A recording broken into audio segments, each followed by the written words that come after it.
Okay. Okay. We're recording. We're live. Welcome to Luya number 27.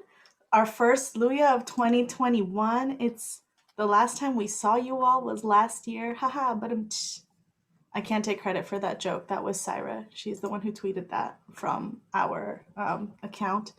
Anything that you see where the joke is actually funny, it was probably Syra, not me. Yeah, it's so lovely to see so many familiar faces and so many new faces. It looks like we have 32 people with us tonight. We have 15 amazing open mic performers lined up for y'all, and we also have a very wonderful feature with us tonight, Gaya Rajan. Um, and yeah, I just want to welcome you all into our space today. If it's your first Luya, can you react in the chat or throw up a reaction on your screen? How many newbies we got here today? Wow. Welcome, welcome. Okay, so our tradition at Luya is before we get the show started, we always go through our community agreements. The way we do this live, or the way we would do this in person, is I would say the agreement, and then y'all would repeat it back to me, and then I would explain it. So we're still going to do that, but from the comfort of your own home. This is going to feel like Dora the Explorer for a second, but bear with me. So, first and foremost, at Luya, we respect the mic. At Luya, we respect the mic. Luya, we respect the mic. I didn't expect y'all to come off mute for that, but that was cute. Thank you. Yeah, so respect the mic means that if you are not performing, your mic should be muted unless you are one of the hosts. So that's me and Syra. We are the two-person team behind this whole thing today. And if you are a performer, respect the mic means that stick to your 4 minutes. Today is not the day for your 6-minute epic love poem. I'm sure it's great, but tonight is not the open mic for that. Devon, I'm looking at you. It's not the time. Devon doesn't have, well, maybe he does, but not that I've seen. So yeah, respect the mic. And then our second community agreement is at Luya, we respect the space. At Luya, we respect the space. Come through, Elgin, yes. So respect the space means this digital space, our cloud space. Basically, that means don't stress out the host. Because we have multiple screens going and we're trying to make sure everything flows smoothly today. Respect the space also means don't harass people over the Zoom DMs. Like, that's not cute. And also respect the space means that whatever is said within this space, if someone is like, hey, I don't want this to be shared inside this space, don't share it, because like, why would you snitch like that? Not cute. Okay. Our third community agreement of Luya is at Luya, the crowd creates the vibe. At Luya, the crowd creates the vibe. Nice, nice. So the crowd creates the vibe means that this is just as much your show as it is our show. So if you came here to have a good time, like, have a good time. Even if it's just you in your bedroom and nobody's around, like, snap for people on mute.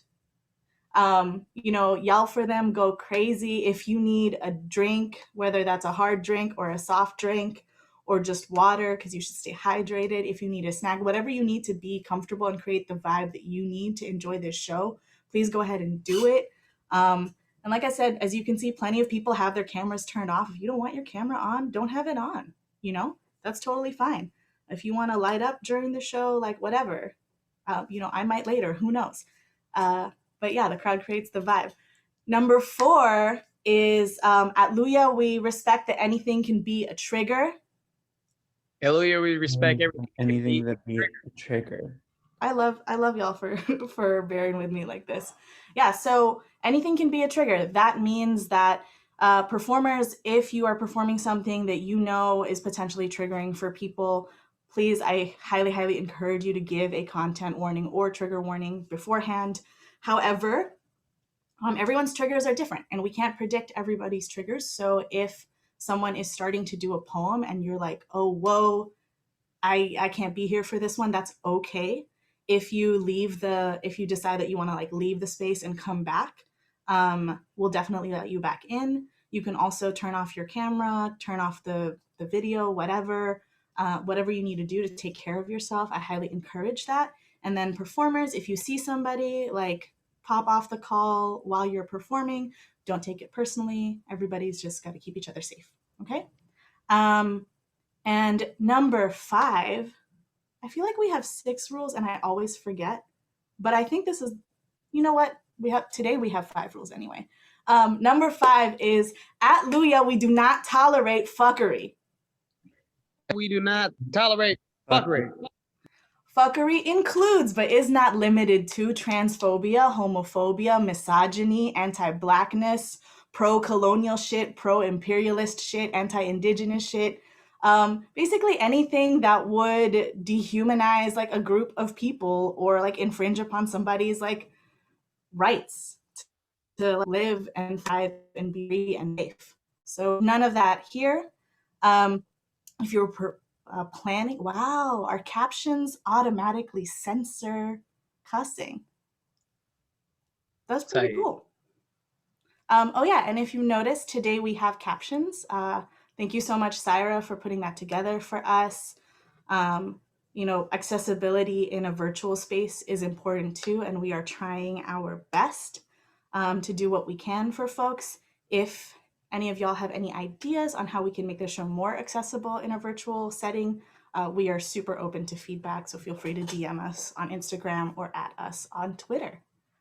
And without further ado, that means we can get this show started today. As a reminder to folks, our show, while it is free to attend, we highly encourage you to donate if you can. I know pandemic, uprising, coup, whatever, a lot of shit is going on. A lot of us have lost the income we once used to have.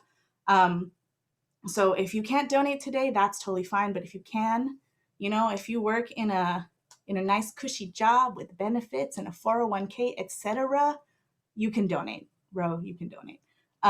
So we are on Venmo at Luya Poetry. That's all one word. We are also on Cash App, $ Luya Poetry.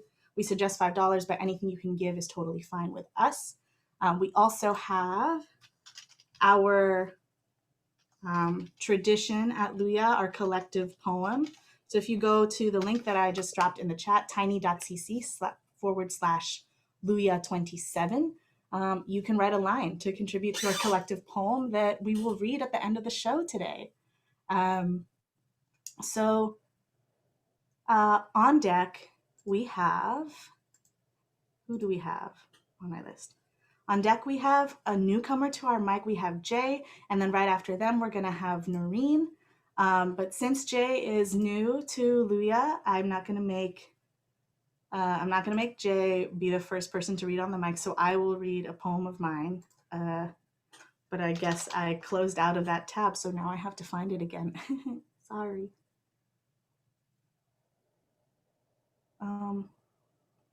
But someone said Luya Cento. Yeah, basically. Is it technically a cento if everybody writes one line, or is it a cento only if we write a new poem based on other people's lines? Poetry teachers, help me out.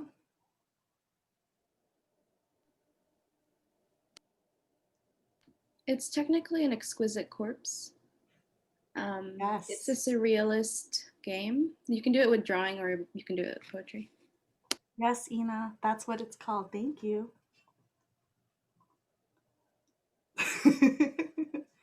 No one ever wants to start. I mean, it's fine if you leave the number 1 line like open. I'll still read from whatever the first line is after that. Okay, so since y'all were talking about centos, I will read a cento that I wrote.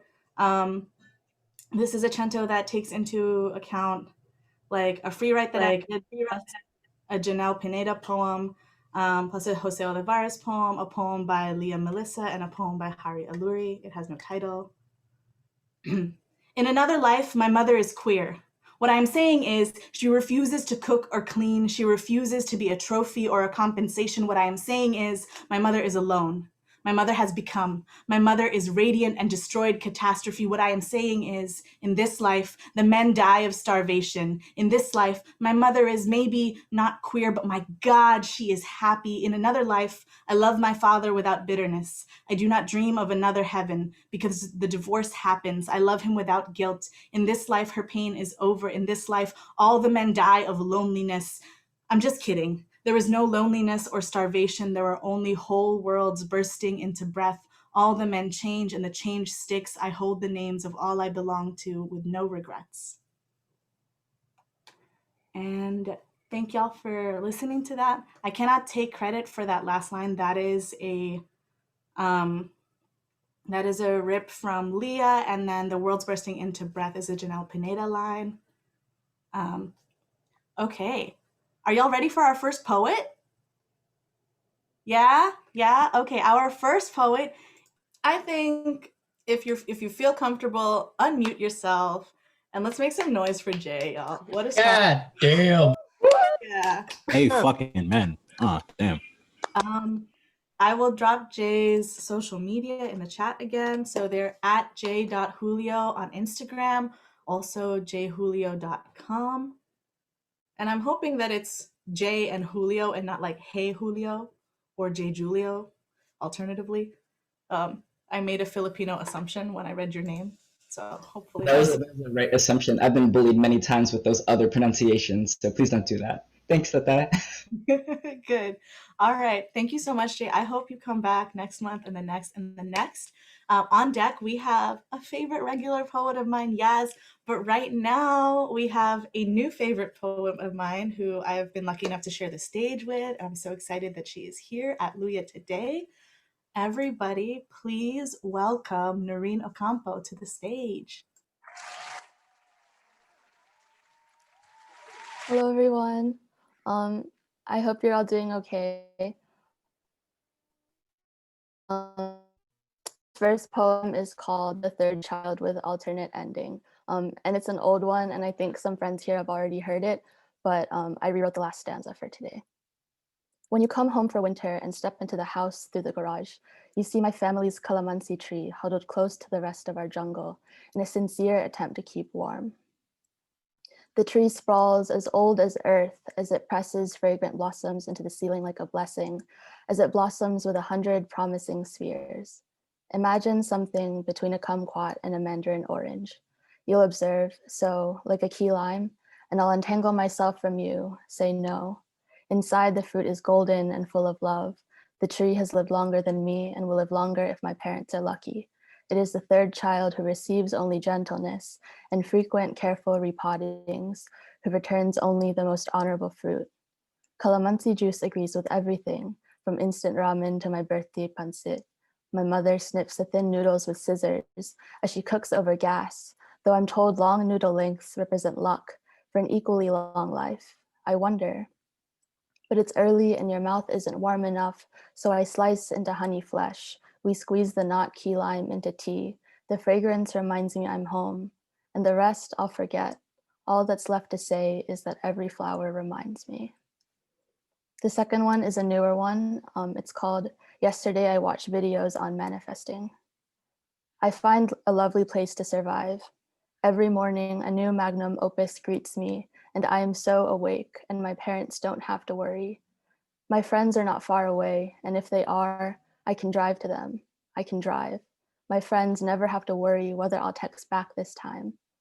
I love someone who loves me, and I receive flowers every week, but not necessarily from them and not necessarily flowers. Sometimes I buy the not flowers for myself, and my windowsill becomes an arrangement. I cannot believe how happy I am. I believe how happy I am. I fall asleep so easily, and even in every dream I survive. This last poem is tentatively titled, They Asked Me to Write a Poem About Our Mother, but this is a poem about us. And just in case, I'll give content warnings for discussions about life and death. There's sliced cheese in the fridge, underneath the avocados I'll forget about. You can make sandwiches until you're tired and you don't have to ask how many you're allowed. I want you to be like me. I want you to have reasons to live. Maybe two of those reasons are sandwiches and cheese. Maybe our people are watching from heaven and horrified. Maybe our people are watching from the living room and disappointed, but we can also boil elbows al dente and grate a block of whatever else is hiding in the fridge. And maybe old style mustard, maybe peas, third and fourth reasons. Or maybe we weren't meant to be making mac and cheese fancy or at all, and that's why it never turns out right. Mom tore that picture of you off the fridge, the one where you look like asparagus from the front and a shrimp from the side, and I didn't say anything. Maybe I don't want you to be like me. Sometimes my reasons are wrong. And that's all I have. Thank you for listening. Thank you so much, Noreen. That was beautiful. I loved all of your poems. Let me drop Noreen's social media on here again. Woohoo.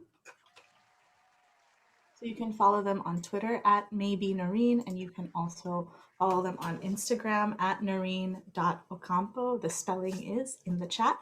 Quick reminder for folks, our open mic is donation based. You do not have to donate if you don't have it like that this month. Totally fine. No one's going to judge you for that.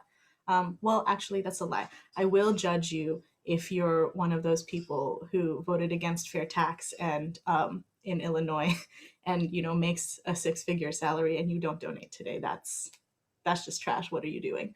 But for the rest of us, I will not judge y'all. But yeah, our suggested donation is $5. You can give less than that. You can give more than that. Totally up to you. You can find us on Venmo at Luya Poetry or on Cash App. That is $ Luya Poetry. On deck, we have another newcomer, Stella. But right now, please give a warm, warm, warm welcome to another favorite regular here at Luya. Make some noise for Yaz.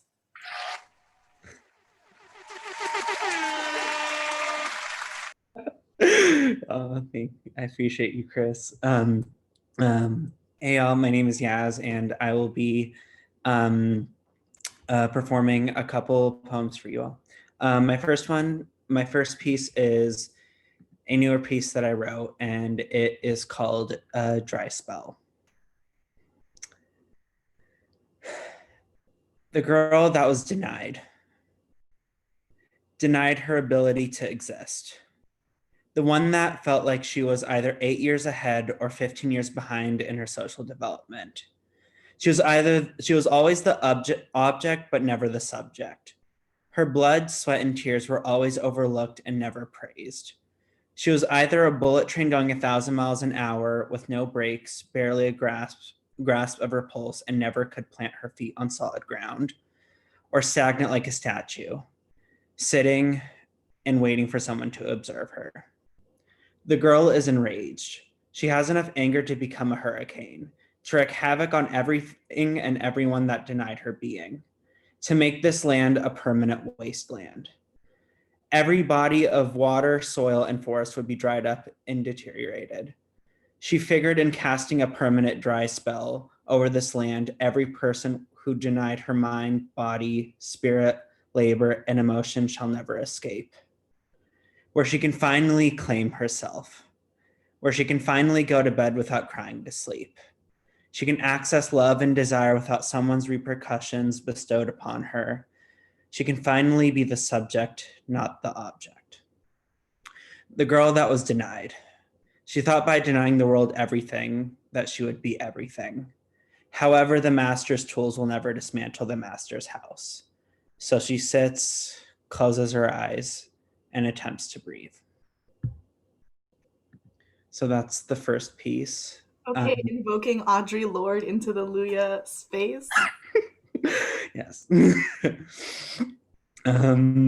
Yes, that is an Audre Lorde quote. And then the next piece is an older piece, and it's called To My Insecurities. To my insecurities, I just want to let you know that I love you. That I apologize that most of your life people have hurt you. Being raised in a post 9/11 era, though I didn't immigrate to this country, my body has been treated as foreign by both white and brown communities. I didn't grow up having friends, didn't go to sleepovers, high school parties, or tailgates, whatever the fuck those are. I sat alone and created worlds in which my body was not discarded like an empty plastic cup, but I was a queen. That I walked into rooms and everyone would turn heads, in which if someone was policed, communities came to the rescue. You see, I wasn't born in the wrong body. I was born in a world that is scared of what I'm capable of. Now that I've obtained community in Western forms of success, I am afraid. I'm afraid of losing loved ones, to lose connection, that at some point they will find better people and leave me. People don't realize when you lived most of your life as a loner, the second you gain friends, you realize that you are late to the game of understanding your feelings, connection, and connecting with people. Parties and gatherings feel like a giant fire alarm and one trigger and you hide in the corner. To my insecurities, no one will leave you. If they do, just let it be. Don't feel like you need to work so hard. Nurture yourself. Breathe. You'll remain with me for the rest of my life. I will love you regardless. You are a part of me. Thanks, y'all. Thank you so much, Yaz. That was beautiful. Always lovely to see you at Luya. Please follow them. They are at YasminT1996 on Instagram, I believe. Are you on Twitter, Yaz? I'm not on Twitter, no. That's okay. Twitter is well, I mean, plenty of y'all are on Twitter and you follow Luya too, so you know how it is on there. We have on deck we have another newcomer, Julius. But right now we have Stella. Stella, are you here? There you are. Hi. So I will be reading a prose piece titled Miniature Dioramas. Clanging trains rouse the paper dolls. They shudder from slumber, peeling themselves from the table, shelf, floor, and stretching their cardstock arms. They have been still for so long. Wind rushing from the window topples three and they flounder, rosy cheeks pressed into crumbs and lint. One skids across the room, sliding into the darkness under a cabinet. The dolls wobble to unsteady feet. They brush their two-dimensional skirts, tissue paper crinkling under chipped hands. Paint flakes off the corners. The legs of some are bent, material creased in pulpy knots that fold at the slightest touch. These dolls kneel, palms to the ground, spines a set of broken arches. Eyes wide, the others meander. They have missed so much during their sleep. Unvacuumed corners cradle them in dust. Their colors are faded in the fingerprint-greased mirror and their silhouettes bulge around glass, distorted by years of sweat-sweet hands. Two open a drawer and uncover a stack of postcards buried under stamps and pens. Soft mountains dissipate into clouds, canyons bite through stone, sunlight, sunlight, sun. Bolded script leaps across the photographs. The dolls trace unfamiliar names, hold rocky mountains in Zion between their chapped lips, press each syllable into the roofs of their mouths and let them dissolve. They stare at the images, touch the paper until they too are dusted and pale, clouded by grime. So, for a day, for a moment, the dolls sculpt a landscape in the room. Prairies sway in beige carpet, hills ripple through swollen cushions, the furniture looms, great mountains reaching for a popcorn ceiling sky. And yet everything presses together, table against chair against wall, a room cannot contain a world. If they squeeze their eyes shut and fling them open, the blinding light almost halos the room in an ethereal glow, but brightness pulses behind their lids, steeping scenery in oversaturation.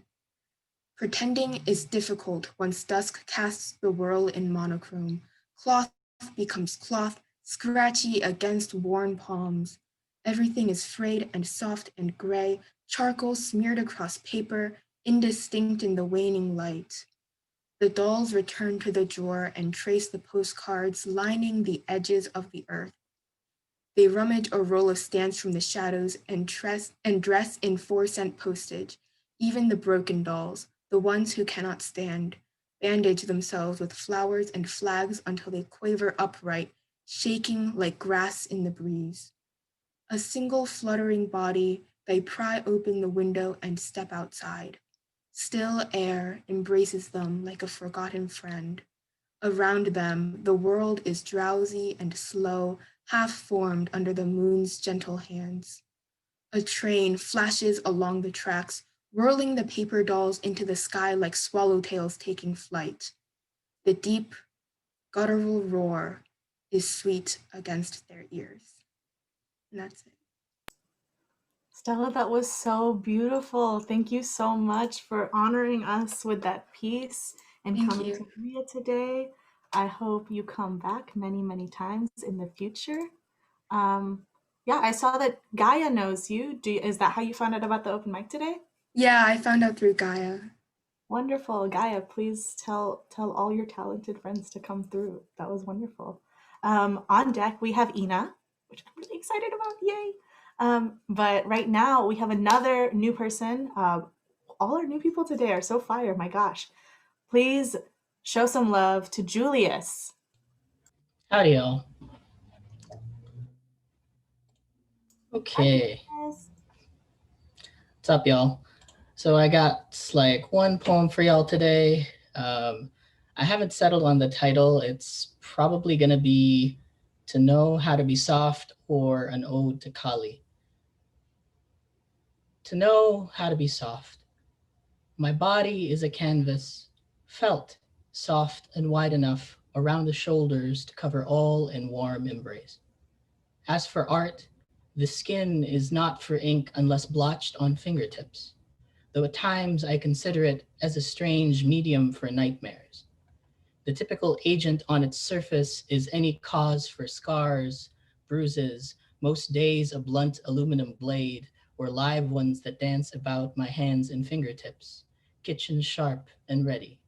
My wrists know the torque of swing, what these edges do to flesh, bone, and gristle, how perilously close they get to the hairs on my forearms, but not once have they been nicked, not yet. Just imagined how these edges might scar a surface or slabs of tenderness. Where I was born, there is a saying in the wood to always assume one carries a blade. And though my hands like the grip and the weight and the swing, I do not share this proclivity. Do I betray my forefathers whose hands were lost in sugarcane fields, my rice mothers who salted earth with sweat and labor for Castilian colonizers? Am I less who I am if not for the need to carry a blade in my breast pocket? Is it part and parcel of being who you are to act as those who birthed you? Or I wonder if it is directive to be more, to be something that they fear to become. If not dangerous, what if I was soft?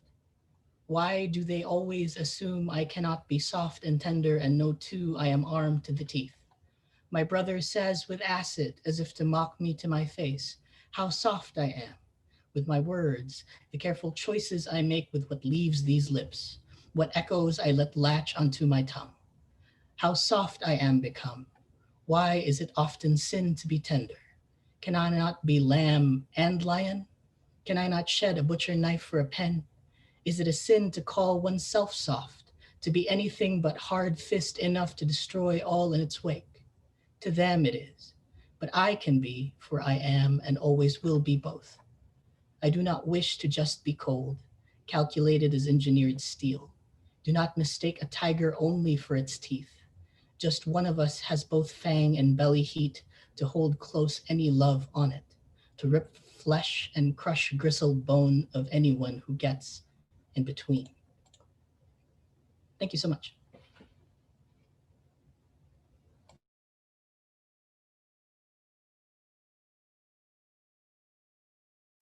Oh wait, were you gonna read two poems? Sorry, I was just like so I was just like so amazed by your poem. I was like, okay, I'm just gonna wait for the second one. I hope you can see how much love you're getting in the chat. You're probably gonna have to scroll up to like see everything. But Thank you so much. that was really wonderful, Julius. I'm on like the verge of tears as a result of that. So probably by the time Christina Kim performs, I will be in tears. So on deck, Chris Kim, I hope you're here. If you're not here, I will text you. But right now, please welcome not a complete newbie to the mic by any means, but this is their first Luya. And I'm so happy that they're here. Please give some love to Ina. Hi. Thank you for having me and sharing this space with me tonight. I haven't read in a long time, so I'm kind of nervous, but thank you so much. I have 3 short poems, but I'll set a timer so I don't go over. All right. This first poem is called Rice. Unhatched songs, quiet, perfumed white, dirt-born pips cooking on the stovetop. I listen in half-light, breathe still, tilt my ear as memories of Lola float up with a milk scent.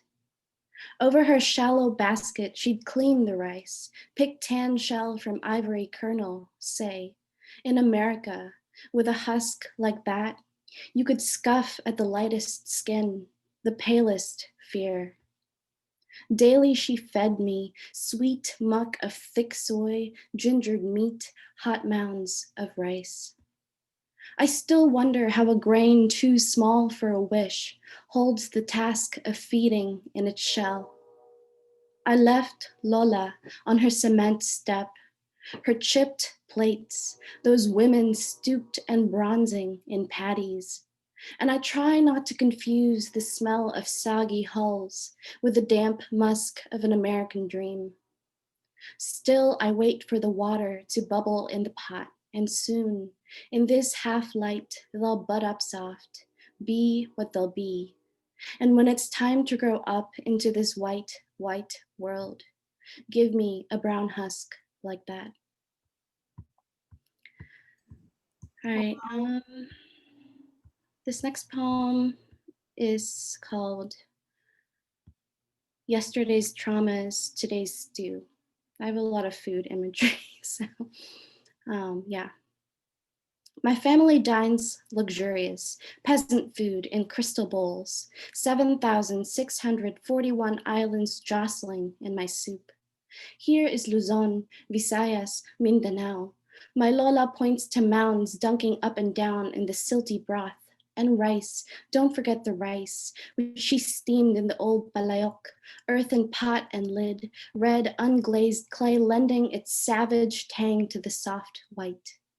Lola makes the sign of the cross. Archipelago is just another word for slaughtered, amen. And I chomp on palmfuls of dirt, grease rivering down my neck, fingers pushing rice into my open maw. Remnants of a sepia life slosh in the mud of my stomach, stolen bodies, stolen tongues, the Spanish Inquisition, centuries of weeding, threshing, my elderly mestiza neighbor, her paper wisp lips mouthing, no me olvides, no te vayas. And Lola bellows, here is the brag of 333 years. Yes, I was named Anguish before I was even born. Crooked teeth crowd my mouth, my fangs rake this ash and soil. Will I die when the muck hits my bloodstream? Still, I swallow 7,641 islands all at once. Shared tragedy of 100 million people, the only home I know. This last poem is called Bitter Melon. Balsam pear, wrinkled gourd, leafy things raised from seed. Pungent Goya, ampalaya, cut and salt at the sink, spoon pulp from bumpy rind, brown half moons in garlic and sparking mantika. Like your nanay did, like your lola did, like your manang braving hat parsyak, you'll wince. You'll think of the taste of your own green body. Mapait ang lasa, your sneer. Masakit dugut laman, it hurts the smack of bitter. Yes, you'll remember how much it hurts to nick your thumb as you bloom heat in acid, sili at sukang puti, to grow up glowering in half-light, to flesh out and plod through your own grassy way, unfurl your own crush of vines. After you tip it onto a mound of steamed rice, as you chew, the barb of it will hit the back of your throat, Look at yourself, square. You used to snarl at moths, start small blazes in entryways, wood chip fires, flaking paint. Look, tingnan mo. See your lip curling in the glint of your bowl. Unruly squash. Acrid vegetable, you'll flinch. You'll want to see nothing, taste like nothing. But when you disappear your meal, when you choke on the last chunky morsel of rice, you'll slurp, thirsty for more, a saccharine life. Huwag mo akong kalimutan, you'll plead. Taste me, taste me. Thank you.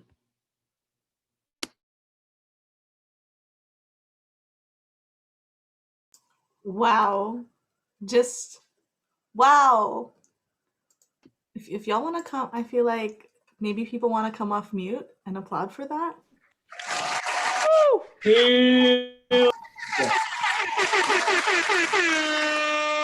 And so I think that really hit for like everyone here talking about food and like just yeah. Can we unmute and give a big round of applause to everyone who has read so far?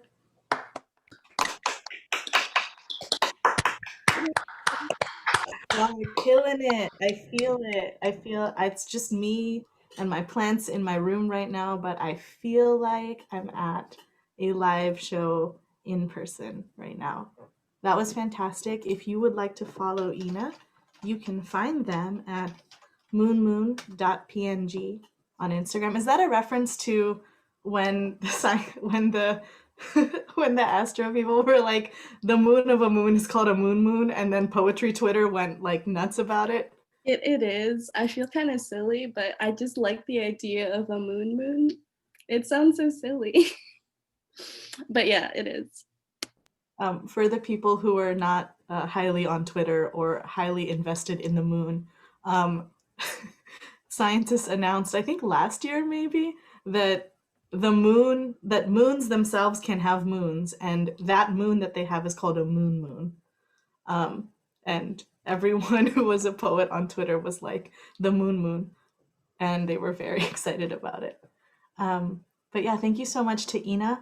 On deck to close out the first half is going to be one of our past features, Max. But coming up is another one of our past features, which actually I realized, Christina, that you were the last feature that we had before we went into lockdown. And like, just like the wow of that, and also the fact that you were the feature when our theme was friendship, and then we went right into a lockdown. I was just like, how did all of this line up? All that to say that Chris Kim is fucking amazing, and I am always overjoyed whenever she performs. So take it away, Chris. Wow, what an honor. Yeah, like obviously when that show happens, I don't think we knew what we were taking for granted. I sure didn't.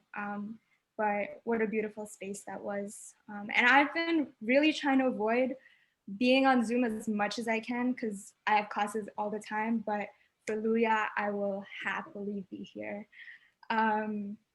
I was hoping to share 2 short-ish poems I wrote over the summer.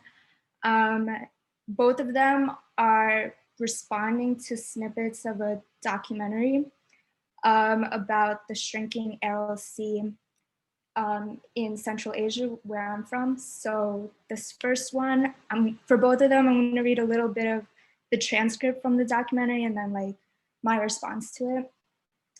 And the first one is also food related. A man says, "You can only find meat in Kungrat, the closest big city. But I don't have money for the bus. I will put all my effort into surviving here. I don't want to move away. Even if others move away, I will never leave this place.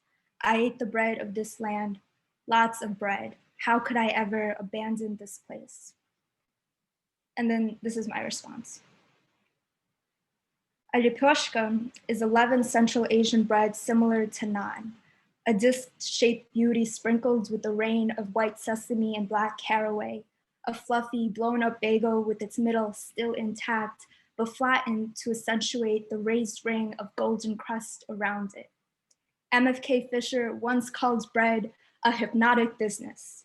She named it a type of ritual incomparable to an hour of meditation in a musing, throbbing chapel. I wonder what God she visits. For the starving and impoverished, God cannot appear to them except in the form of bread, quote Gandhi. I wonder if it is the bread or the eating of it, the anticipation of its generous scent out the tandoor oven, or the humble mouths chewing and chewing. When the healing begins at the tongue, around the gums and down the throat, does it stay until the crumbs are also swallowed? When the hands that knead the dough are callous, is there more flavor? And then the second poem is coming from a little boy's perspective. So there's like an intergenerational gap to when this environmental disaster happened. But so in the documentary, he says, "My father and grandmother said that the sea was big. It was full of fish that swam there. They say there were lots of ships. They swam and played with the foam of the waves, lying down by the sea, enjoying and watching ships coming and going. I don't believe them. I haven't seen this sea. I cannot imagine it."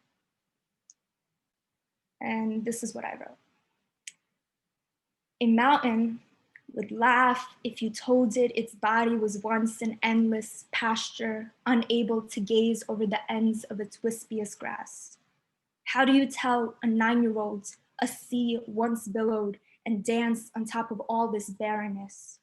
A ballet of pike perch and breams pirouetting from one end of the shore to the next.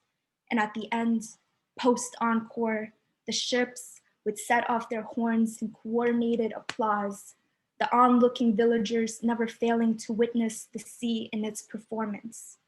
How do you explain a world where the sun flirted with its reflection in the water's glimmer, or how the playful foam tickled any curious ankle leaving footprints on its shores? Is there a way to remember this version of the world without admitting it was lost, is lost?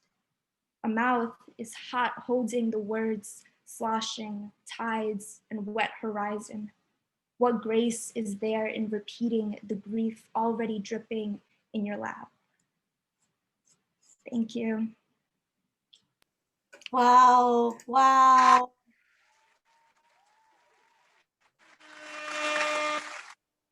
Thank you, Elgin, for coming through with all of the sound effects. I don't know how to on my computer. Davon in the chat was like, whole 6 lines really took me out. Yeah, I was super transported by both of those poems, Chris. Can you drop the documentary name in the chat so we can watch it?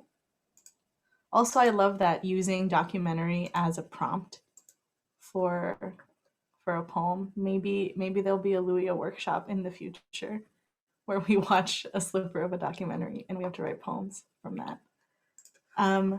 Okay, if you want to follow Christina, you can follow her at Christina Kim with 2 M's on Instagram, not Twitter, right?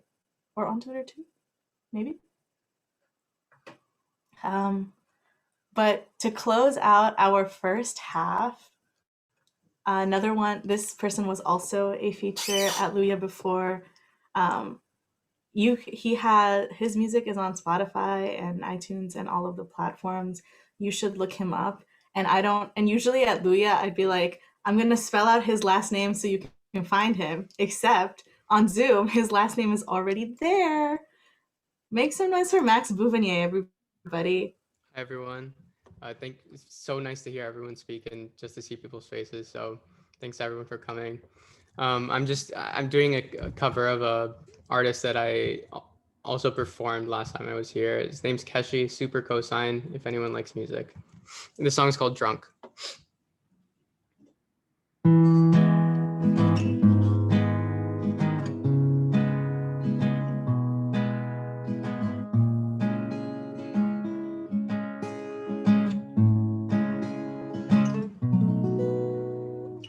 All my friends are drunk again, and I'm stumbling back to bed all by myself. I need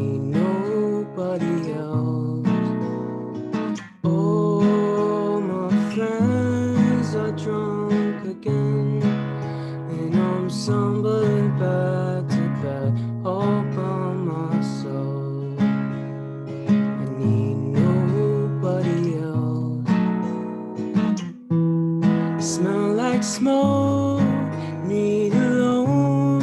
It's been a while since we last spoke. So tell me, how's it going? Still love blues, nothing new. Careless loves, I've had a few. How about you? Oh, my friends are drunk again, and I'm stumbling back to bed all by myself. I need nobody else. Never thought when you're gone, find it hard to carry on. And it's probably 'cause I fell in love way back when, and I think about us when I think about us when. Oh, my friends are drunk again, and I'm stumbling back to bed all by myself. I need nobody else. Oh, my friends are drunk again, and I'm stumbling back to bed all by myself again. I need nobody else. Ooh,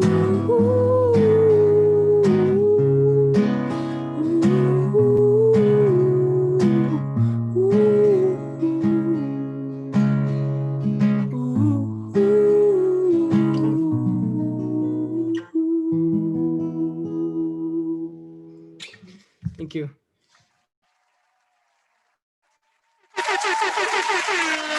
Damn, they've got some bars. Thank you. That was an awesome sound effect. Thank you so much, Max. Okay, I see a lot of people in the chat who are like, this was a cover? What? I like don't want to listen to the original song low-key because I'm like, that's the one that I have in my head now. But it seems like there's a lot of fans in the chat, and I put the link, but I'm gonna put it again. This is the link to Max's album on Spotify. You should listen to it. My favorite song is New Friends, which is the title track. Yeah, and you can, if you want to respectfully perceive him on Instagram, you can find him here. And with that, so that brings us to our, I guess you can disrespectfully perceive, but only with his express consent. So yeah, that brings us to our intermission. We have a whole bunch of poets and your feature coming up after the break. There will be no words from sponsors at the break because we have none, but there will be more of the playlist that you heard at the beginning. So we'll take 15. So come back at, I can't do math, at 8:40. Yeah. Come back at 8:40 or 9:40 or whatever the 40-minute mark is. Oh wait, never mind. No, come back at 8:45. Do that. Oh wait, I forgot. We do have a quick announcement. Jenna, do you want to go ahead and unmute yourself and share? Hello, everyone. Before y'all do your little bathroom break, I just wanted to shout out something that Texas is doing. So I'm part of Unipro Texas, which is a nonprofit. We host an art showcase every year for 3 years. So this is the third year. It's finally virtual. And our first night is actually an open mic night, similar to this, on January 22nd. So please, please, please sign up if you want to share your voice and, see and feel what Houston's art scene is about, because we have 3 featured poets that are here. And yeah, can someone drop the links? Thank you. I have to hop off. There's a meeting that we're hosting for the event. So yeah, and I'll be also hosting a generative writing workshop an hour before that. So it'll be from 7 to 9 p.m. on January 22nd, CST.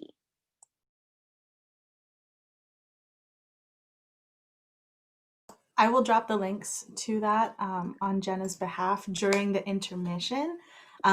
So yeah, y'all have like 15 minutes to just decompress, stretch, walk, fix yourself some food, get a new drink, go to the bathroom, chill. No, don't decompose. Decompress, but don't decompose during the intermission, please. Nobody decompose here, okay? Oh my god. But yeah, okay, true. We're all slowly decomposing, etc. Okay, stop trying to write a poem in the chat, everybody. I see you. Write those. You know what? Write those lines in the collective poem. How about that? And speaking of that, I'm gonna go ahead and play some music, and then we're gonna take our break. Where did we leave off of? Okay. Can you tell that I smoked since the last time you saw me? Probably. I'm super excited. We have so much show left and so many talented people. I am coming to you from the woods in Zelda. Right now I forgot what their name is. I'm really excited for our feature. For those of you who this is your first time at Luya, we always do the show in 2 halves, and at the top of the second half, we have a 15 to 20 minute feature, which is usually a poet, but we've also had comedians in the past, we've had musicians, we've had like experimental stuff, drag performances. It's been great. You can find anything at Luya. Honestly, we got something for everybody. Oh, the Lost Woods. Duh. Anyway, on that note, I'm lost, but we will all be found with the feature that I'm about to bring up. I'm gonna paste her bio in the chat, but I'm also gonna read it out. So Gaia Rajan is the co-founder of the Women of Color Speak reading series, the managing editor of The Current, the web manager of Honey Literary, and a poetry editor for Saffron Literary. Her work has previously appeared or is forthcoming in Dialogist, Split Lip Magazine, Muzzle Magazine, and elsewhere. Her chapbook, Moth Funerals, is out now from Glass Poetry Press, so you should Google that and you should buy it. It's amazing. She loves philosophical debates, Phoebe Bridgers, and myths involving mermaids. She is 16 years old and so wonderfully talented. And I just want to share like a quick story about Gaia. So yeah, rough endoplasmic reticulum stan. If you were in the chat in the break, you know what that's about. But I think a few months ago, one of Gaia's poems was published somewhere, and I saw it, and I like reposted it on my Instagram, and everyone who read it, including me, went super nuts over it, and we were like, "Oh my God, who is this poet? What is this poem? It's amazing." And then I think I followed Gaia on Twitter, and one day Gaia was like, "Where are the open mics at?" And I was like, "You should come read at ours." And then she actually did. And I was like, whoa, Gaia's here. Poetry, we have like our list of poetry like legends, and I feel like Gaia is one of them. And then Gaia so kindly agreed to feature for us today. So I will stop talking so you can enjoy Gaia and her poetry.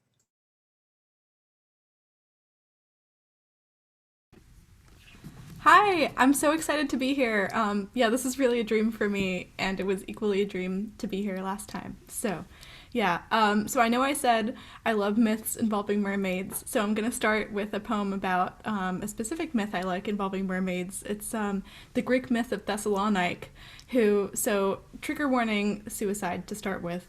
So she walked into the sea intending to die, but instead she became a mermaid and watched the shore for the rest of her days. So I wrote a poem about it, and it's in Hobart right now. It's called Self-Portrait as Mermaid or Dead Girl. 1. In the beginning, there was only the girl and the ocean. Someone was telling a story. In the story, a girl's friend died, an accident, so she walked into the sea. Breathed in so much water, she grew gills. Drowned in so much shadow, she sprouted scales. 2.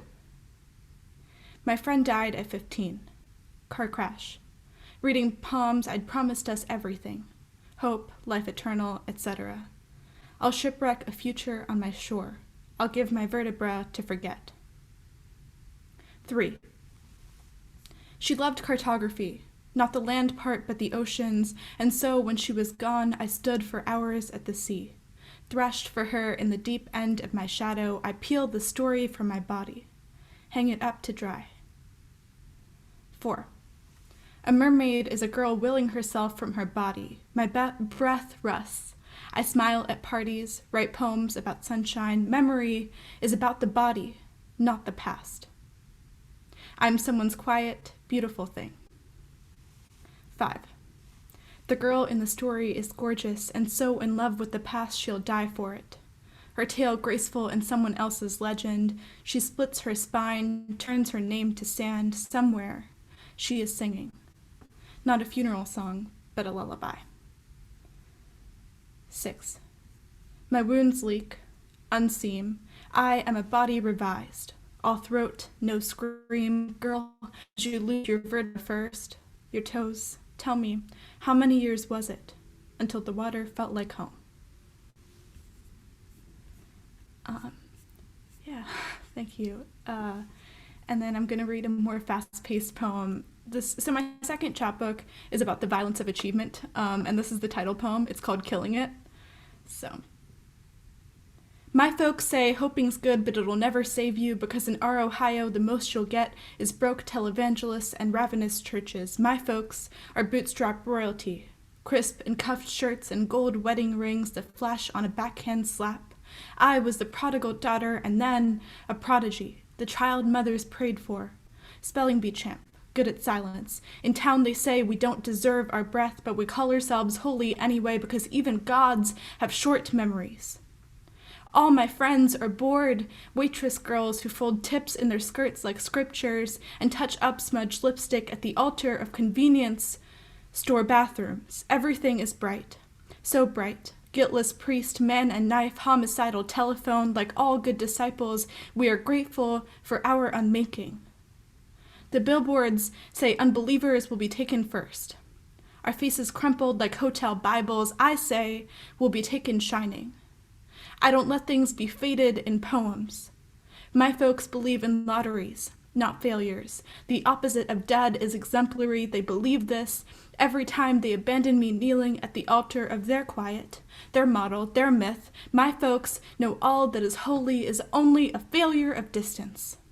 White man, far enough from visible, turns to God. Sometimes, when people say I'm killing it, I remember everything exemplary I know or ever will traces back to a small girl on the floor praying, please, please, can you save me?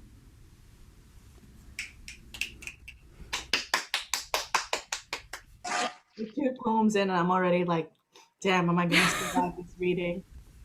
Gaia, thank you. So sometime last year, I got really obsessed with the idea of the panopticon. So it started as, it originally was talking about a prison structure where prisoners never know if they're being watched and like therefore they change their behavior, but then it was applied to internalized surveillance. And at this point in my life, I was like 15, but somehow I connected with the idea of always feeling watched by myself. So this is called Panopticon Triptych. Most of the time, I think someone's watching. Know that I'm watched. In airport interrogation rooms where they ask for my country and only then my name. In chat rooms where I answer to lonely men and the bridges that love them. In my bedroom where I drag myself to the mirror and watch flies tear at my reflection. Break. Be quiet. No one is watching but you. You are in a green, dark clearing, the trees dripping ice onto your forehead. You sweat. You money. You useful. You can sit here. You can watch it all gray out. Watch the crows converge from the rafters and fight for scraps, moneying your lawn with blood. Break. I've been trying lately to free everything I can. Fish fly into the ocean, a stray dog frays through her forgotten collar, girls disappear into their dark bedrooms. I wonder what would happen if I traced the cage back to its origins. Midnights thumbing the inside of my lip, glass screens blinking soft and blue and blue. And then, okay, so from there, I started thinking about the model minority myth. I'm totally going out of order here. I'm sorry. And it's like, okay, so the model minority myth is like its own thing, but then I started to think about cures to it, and the two main cures that I thought up are rage and grief. So this is the rage poem. Trigger warning, especially here for self-harm. It's called Origin Myth. I swear I was a good daughter. I'm still trying to look odd in my mother's dresses. I pray every day to my ghost. The moon used to hit me on the head each night, a tradition we called dreaming. I scuffed my feet and felt dutifully wrong when I snuck out to the fields, ran my tongue against clean white teeth, came back 16 and indelible. I'm learning cartography. Circling the map where my parents were born, circling the town for somewhere new to escape. Everyone wants to know why I try so hard to be godlike, but I won't tell the story about 6th grade locker rooms, the red moons we pressed into our lit wrists. The self-help books say, stay positive, make progress, grit your teeth, but I no longer want to be good. I want to be monstrous. Monsters are never scared to claim their hands, their fleshy mouths, like a little girl who steals her mother's knife, sticks out her tongue, and slices clean through.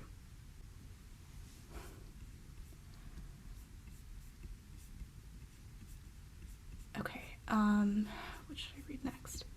Okay, this poem was published in Plum Recruit, and it's from a series I was writing while in English class and board called the Short Answer series. And this is called Short Answer number 13, Foreshadowing. There's an extra in every major horror movie whose only role is screaming. The right kind of fear when it's time, the guttural wrench, and when the movie is finally over and the stage prop alleys and thriving gardens ascend into the prop attic, the extra leaves the set. Gets a pizza maybe, perches on a bar stool where she's known not by her name but by her order, and she smiles, of course, does not make a sound, and no one knows what she sounds like wailing, and I've been thinking about this lately. How all my ghosts have bodies, and how, when I think about her, I can only hear the shriek, and maybe that makes me a monster too, but I don't know how to see myself, if not for my fate and the way people flinch at the sound.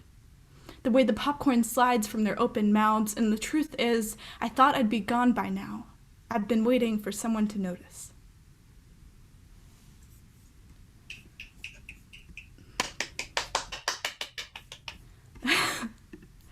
Thank you. I haven't been looking at the chat, but I love y'all so much. Thank you. I have a whole tradition with writing poems about myths, and this poem is called The Bird Wife, and it has 2 epigraphs. One of them is from Wikipedia, which I know is not a great source, but you know, I'm going with it. So, in The Bird Wife, it is an injured wild goose the man saves. In the story, the wife weaves without prompting from the husband. One day she disappears, and he finds her in a local pond. It is there that she explains she was trying to repay his kindness. And then the second quote is from Kathy Parkong, Minor Feelings, which is a great book. Racial self-hatred is seeing yourself the way the whites see you, which turns you into your own worst enemy. Your only defense is to be hard on yourself, which becomes compulsive and therefore a comfort, to peck yourself to death. So this is called The Bird Wife. Later, I'll say he saved me. He made me a woman, his wife. I tried to deserve it. Plucked feathers from my abandoned spine and wove them into quilts every night. Had I ever wanted more than pieces of my body to rip out and arrange? A comfort. To make myself so raceless, so beautiful, so his. I don't like how I look when I'm not weaving. I don't like his mother. His mother, who never closes her straight white smile and who is always talking about how marriage is forever and beautiful and pure, and she's glad you two got it over with now because she wants mixed grandkids and you can save up, can't you? He is kind, mercilessly kind, laughs at her jokes and mine, and I go to the bathroom and let feathers spring back onto my spine like opinions. He chose me out of his beautiful horde of options, and that is not a tribute but an indictment. I feel abandoned. He's right there. I never want to go back. The borders of my body felt imaginary in the water. When I lived in the lake, I think I hated that there were so many other birds who all felt just like me. So yeah, that is the poem in which I cosplay a bird. Amazing cosplay. Artistry. Yes, I should get some feathers. Yeah, and I'm stopped every time I go to TSA. And that led me to thinking about why we need enforcement for security and like the post 9/11 security theater and everything like that. So here's a heavier poem about, it's called Homeland Security Enforcement. Yeah.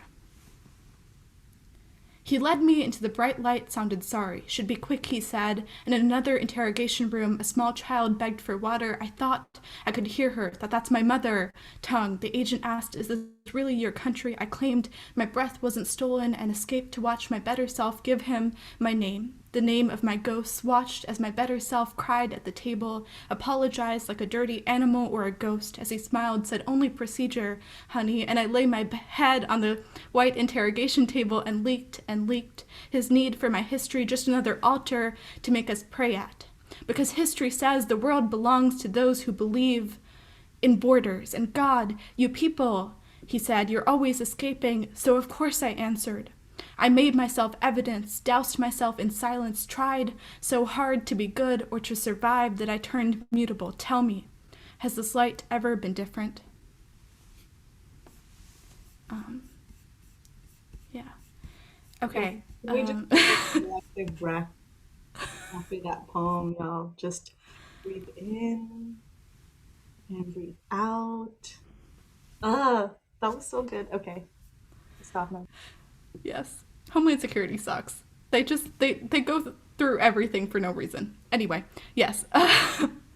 This is, okay, I'm like nearing the end, don't worry. But this is a poem about my personal origin myth for the world / like my obsession with the Radium Girls. I don't know. Yeah. Heaven.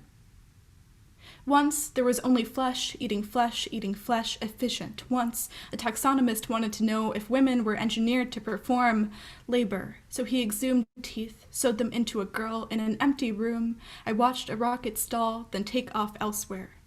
The taxonomist sent his daughter to the factories, and she worked until her fingers rotted, until her jaws unhinged to reveal radioactive cogs, and she opened and opened and opened, a matter of willpower.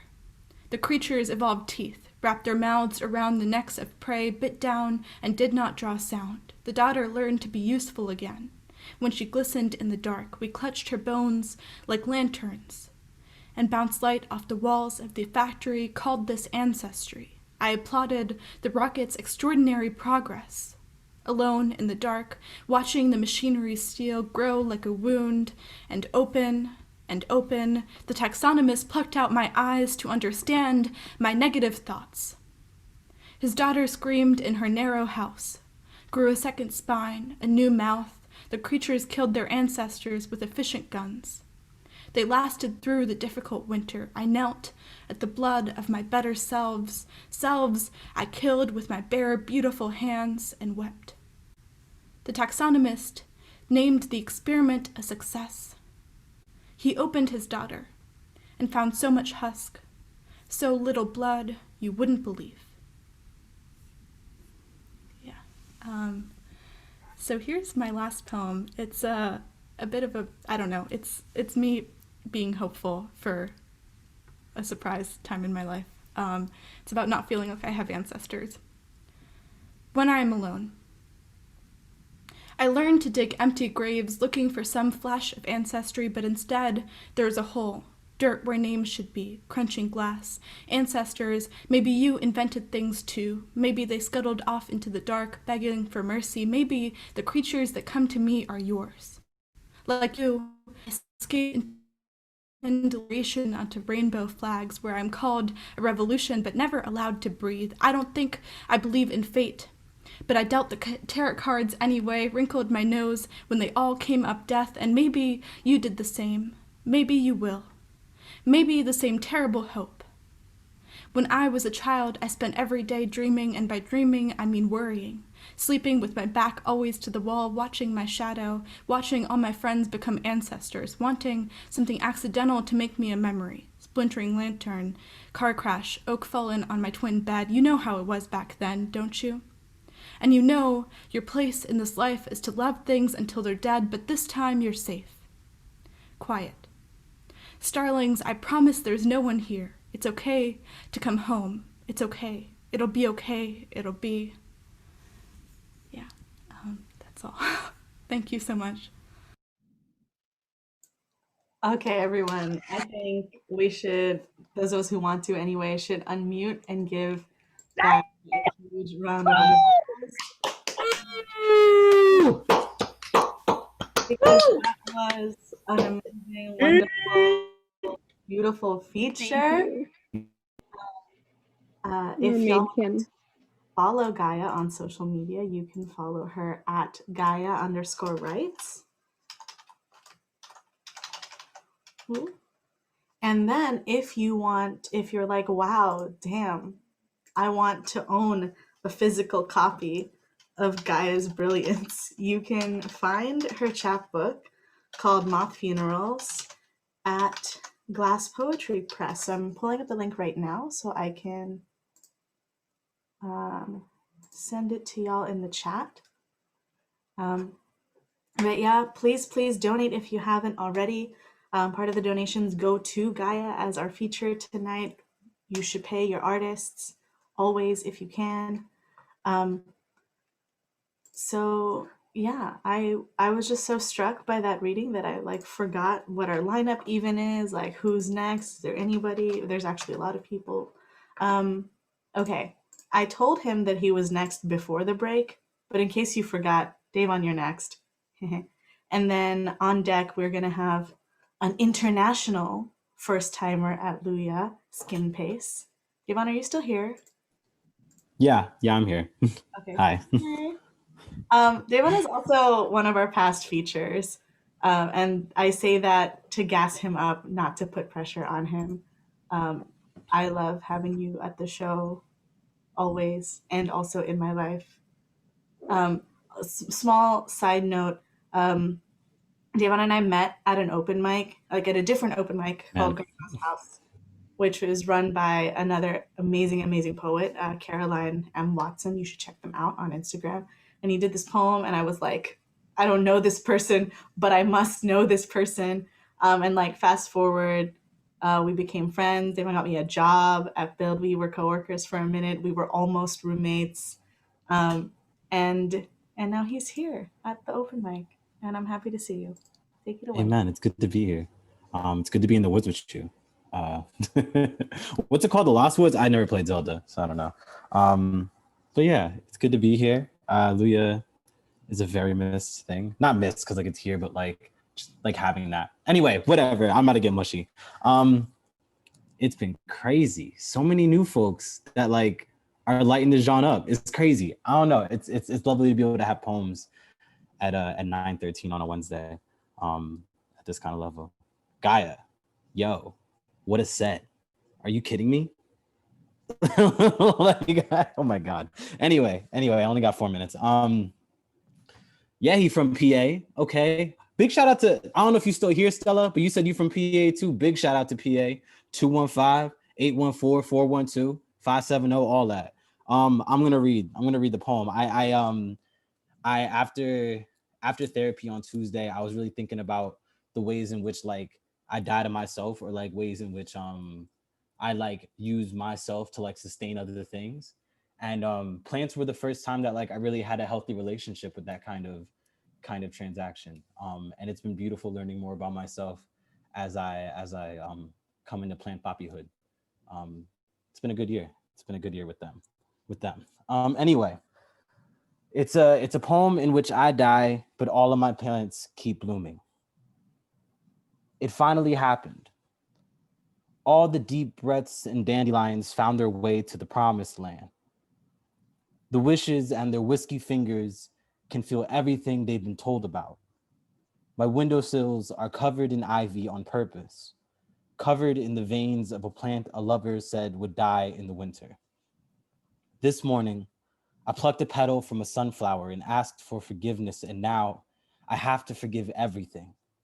Have to forget all of the pesky flies and their knack for lavender, or the long gray days of a sad world and how much they throw my philodendrons off course. Have to find grace for the sun that didn't shine enough and the sun that was too strong. I plucked another petal, and my monsteras grew 9 more leaves on every branch. I kept plucking until the last flower had nothing left to give and my begonia finally blossomed.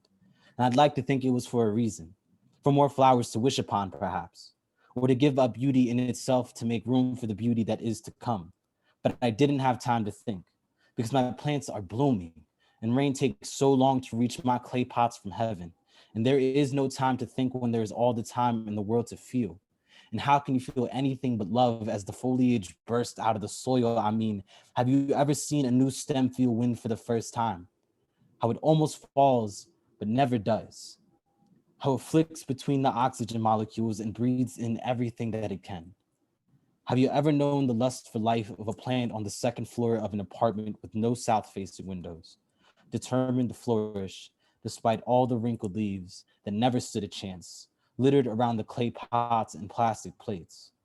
Do you know what it means to live a life where you must grow in all directions at once?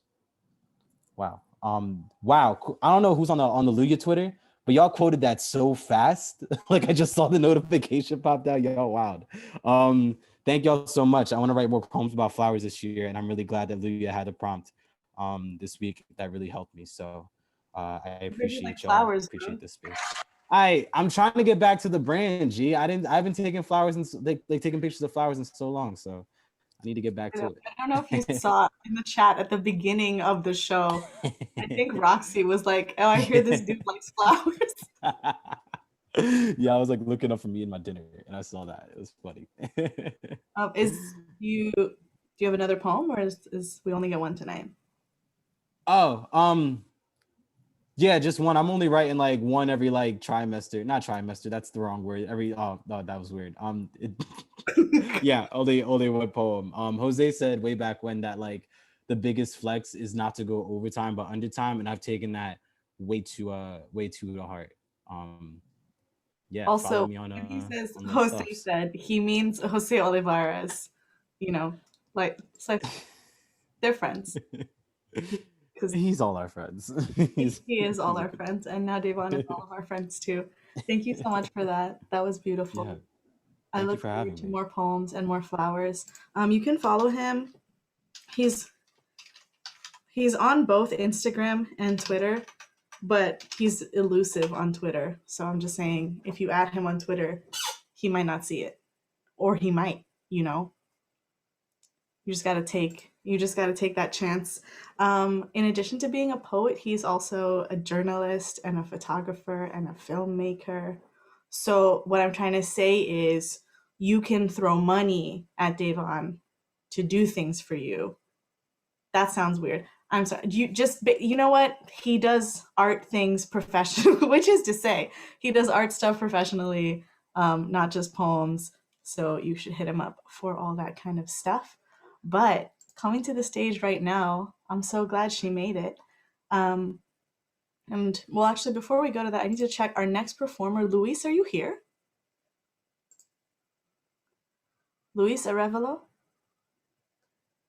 Going once, going twice.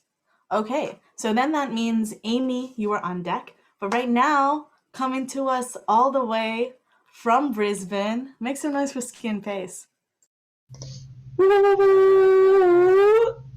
Hello. Sorry, it's just been a while since I've done an open mic, so I'm kind of like nervous. Yeah, so I just have 2 poems. Yeah, okay. Oh my gosh. So this is my first poem called First Meeting. This is a bit lovey-dovey, and then I have an emo poem after, but I'll start lovey-dovey first.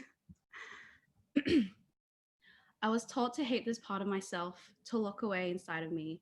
Soul dormant, not a single blood cell flowing through my veins, not a single tear allowed to show my pain. It took my entire being to hold it within, and for so long, it left me broken. But all it took was a single smile from those soft lips and a crease in the corner of your dark brown eyes for my heart to feel heavy, pumping blood, and love through my veins, fate intertwining with yours. Shit. Oh, sorry, I shouldn't swear. Sorry. I meant to say char. And this is my email one. It's fine. Okay, cool. This one is my more emo poem. This is just something I wish I could say to my mom, my mumsies. I shouldn't do that. Nanai, you might not read this, but I don't know how to talk to you. Your voice was the first I heard, your hand the one I clung to first, your chest the one place that I felt so sure of when the sky cracked over us.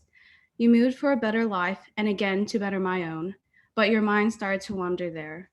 I think we're in 2 different worlds, vast oceans filling the hole that grew within us. Instead of the moon ending our days, we end it with fights, waves crashing against each other, a bitter salty taste forever in the back of our raw throats. But I guess I could say that I understand. You're longing for home. I feel it too when I see your eyes growing distant and my voice is no longer enough to call you back. Nanai, I'm sorry for being maldita, even when I know I'm wrong. I'm sorry for not trying to see where you're coming from, for showing bitterness towards your overwhelming energy and sometimes love. So unconditional and giving, yet so uncontrollable and lethal. It fascinates and frustrates me, no matter how many times that voice howls at you, or how many times I glare back. After fistfuls of hair and pointing fingers, you welcome me in your arms the next day as if nothing happened. Anak, Anak, I love you. And through my tears and your own, I say it back. Our Cancerian sun selves can't seem to determine who's the mother here. You telling me off for being a smart mouth, me telling you you're worth so much more even when you don't see the same, because you are more than I could ever give back. I don't ask for you to change all of your ways or to stop listening to your heart that calls to a place other than here. But maybe one day when our stormy seas grow quiet and the tides slick back under the moon, I'll find you've come back to me, waiting for me, and then we could sail our worlds together. And that's about it. Thanks. Oh, my heart. I was like, look at you just described my entire relationship with my mom too. Yeah. I felt that on like a deep soul level. Shout out to Filipino mothers and parents everywhere. They are, they're something, aren't they? You can follow Skin at Skin Pace on Instagram and on Twitter. They also are another multidisciplinary artist. Skin also does really beautiful illustrations and like visual art. Did anybody claim your last commission space, Skin? I think someone did, yes. I got an email. Yeah. But All right. yeah. I was going to incorrectly say that Skin had one more spot left for commissions, but somebody took it, so you gotta wait till next time. And who did I say was next? Okay. On deck, we have Jay Aura, but right now we have another new person on the mic today, Amy Lee. Yay, you're here. Hi, welcome to Luya. Hi. Okay, wait, is my mic working? Mm-hmm. Okay, all right. Okay, first I'm going to read this one piece that I actually haven't titled yet, but Yeah, okay. After the funeral, we are walking around the cul-de-sac, remembering how many times we asked politely to be nouns. All the ways I tried, beg, love, hate, not enough tragedy, how we were nothing more than a body of trauma, how in this country an adjective possesses no identity, but the curvature of what follows it. No mouth, only strokes flattened like a memory. How our names burned and the hearth, our limbs splayed across the asphalt, swallowing wheels of every breath. How I went back, took exit 93 and molded it to the shape of our bodies, begged for someone to see us, my mouth dry, graphite names smeared at the back of my throat, begging to be held. How the cars carved fault lines across our throats. This is the sort of tragedy you can't manage to cross. This is the sort of street so warm of blood that I won't remember ours. Okay, and then the second one I'm reading is one called Improvise, Adapt, Overcome. It's, yeah, it's the meme. This was supposed to be a meme poem, but then, yeah, okay. Like all the girls paralyzed in Barbie cases, inhaling only plastic, my childhood treasure boxes, coffin of corpses wearing wax smiles and polyester dresses and tiaras where I swear you can see a reflection of their eyes before they started choking on how the gasoline bleeds into smoke rings around their necks. I play dress up because according to the stages of cognitive development, I like to pretend and I like to kiss princes in my dreams. And they tell me women were meant to suck, so I suck their necks until I wrap a scarf tighter, pop their necks pop their throats open like cranberries.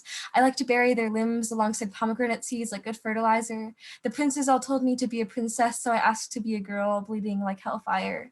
Instead, I drape bed sheets over crowns meant for men, and I mistake the light for a girl, but when I kiss it, I still smile. Find me still in pre-operational development because I like to pretend and I like to kiss the wrong person, and I don't know her name, just that she has felt bullets rather than the gun. Sick to my stomach, but I'm only melting wax because all the candlelight brought was grief.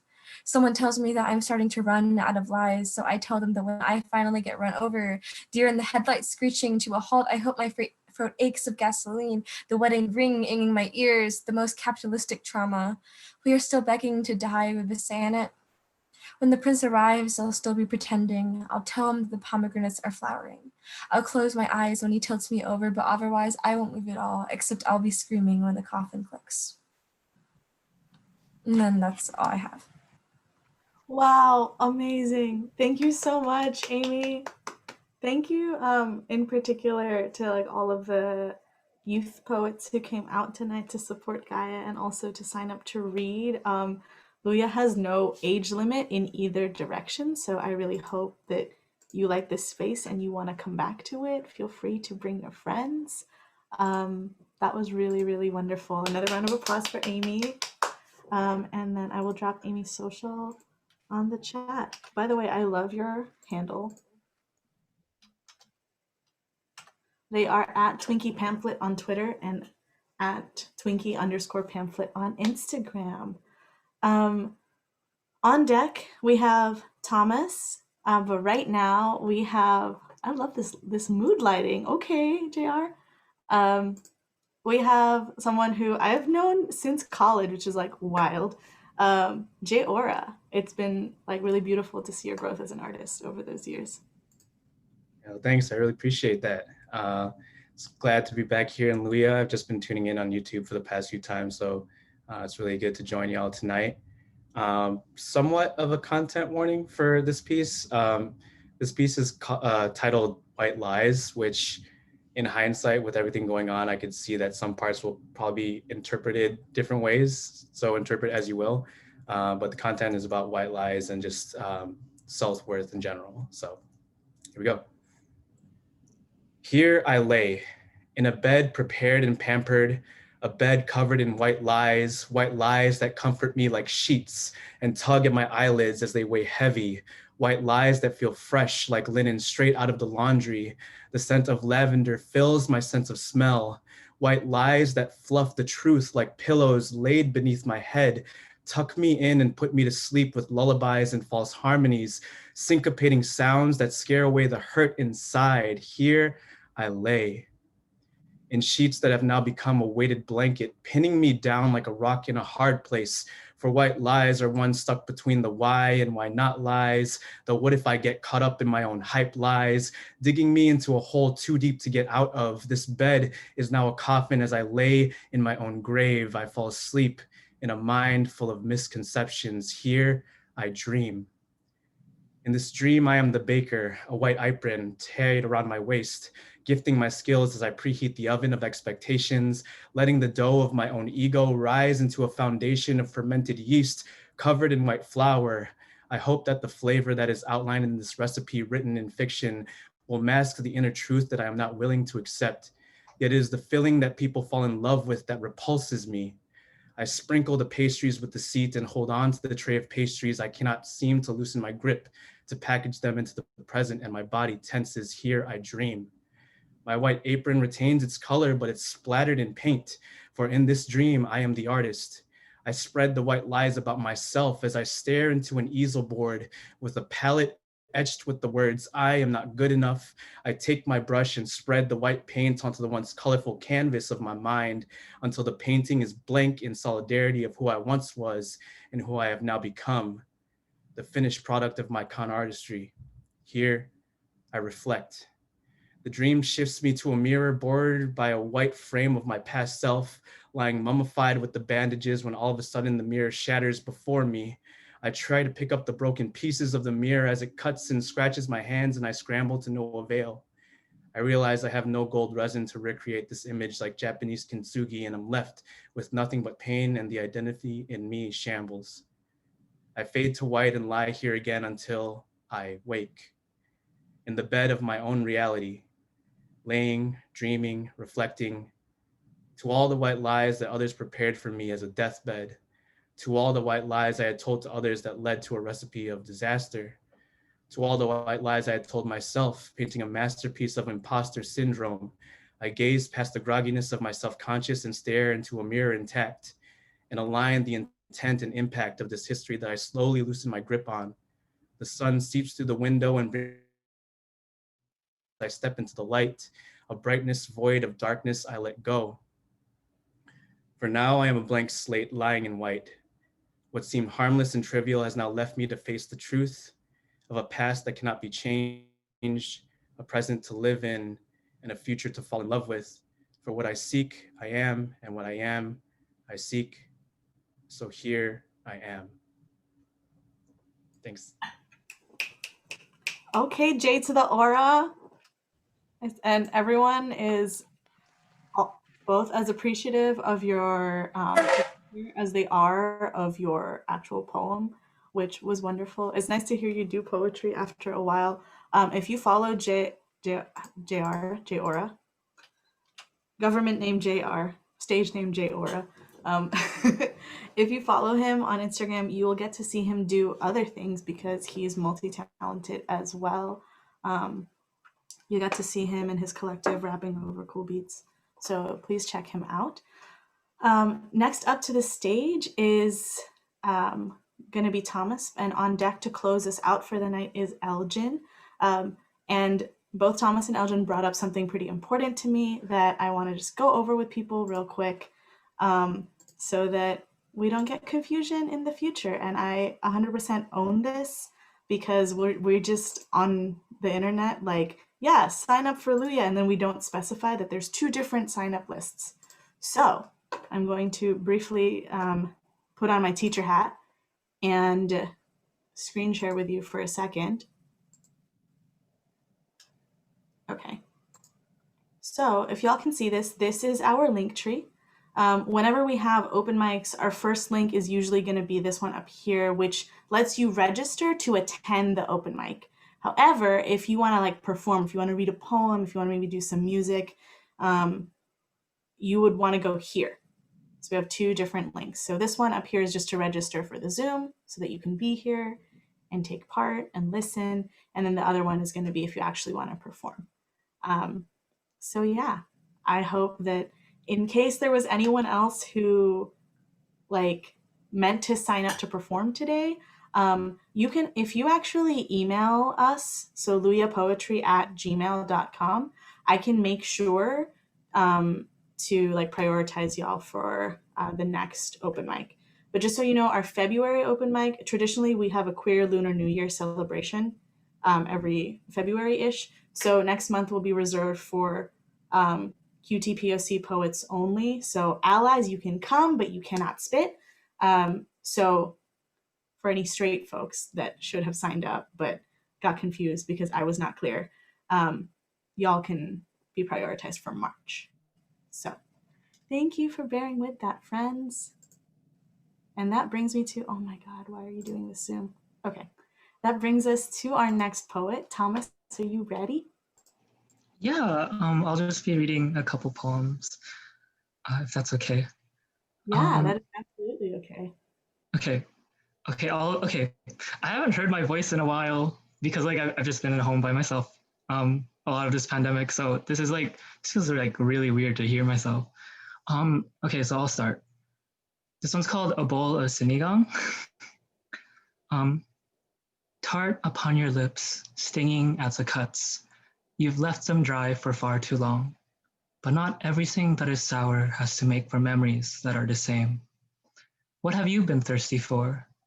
The sound of Tita's gossip and her worried honeys and loves are soft on your ears. As you crunch down on a mustard green, the broth is peppered with old heartaches that make drinking it sweeter than whatever you eat in your college dorm. Tomatoes and onions, the collars of fish. You have all of these in the supermarket down the street. So why doesn't it taste the same? But when tamarind touches your taste buds and atsuete stains your teeth, you ask, how could you build a home out of a bowl? But don't put yourself down.